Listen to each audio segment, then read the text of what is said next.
Well, Richard Briers' co-star in The Good Life, Penelope Keith, joins us now from Surrey. Thank you very much for joining us. I'm sure it's a very sad day for you. And he was the absolute definition for me of national treasure, loved across generations and classes and signifying something about Britain. And you were lucky enough to know him.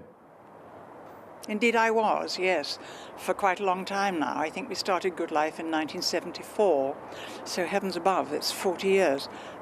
He was a remarkable man. He was incredibly generous, always very kind, very courteous, and this wonderful self-deprecation that Dickie had, but a joy to work with and a very, very valuable friend. His characters, whether it was Tom or in other sitcoms, were really about men who wanted to be the leader, wanted to be the boss of a group. Was he like that in real life at all? Absolutely not. No, absolutely not. Because when The Good Life first came, of course, it was a series that was, if not written for him, certainly put on because of him. He was a star. But never, ever did one ever get any sense that, oh, this is my series. We were a company of actors who all got on incredibly well and had a marvellous time.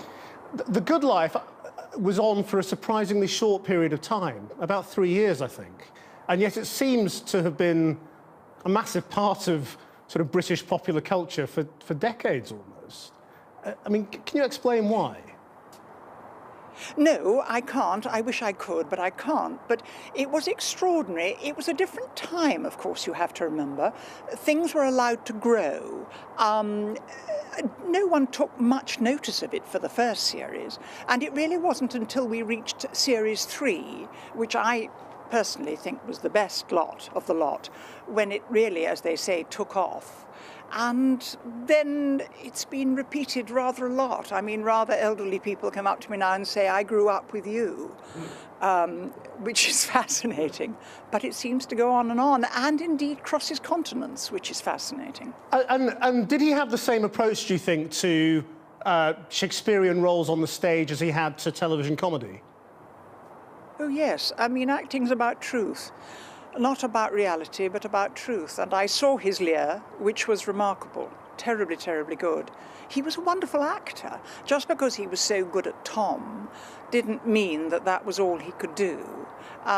He had an amazing career, doing an awful lot of very, very different things. I saw him in Acheborn, I saw him in Coward, when, as I believe it was Noel Coward said, you talk like a typewriter, dear boy. I couldn't believe, I think I was at drama school, I couldn't believe anyone could talk that fast. But he was wonderful on the stage and on television. No, man of many, many parts. Everyone who's spoken today who worked with him said he was, you know, he was kind and he was warm and generous, and, you know, he had this incredibly successful career, incredibly successful family. I mean, it all sounds a bit too good to be true.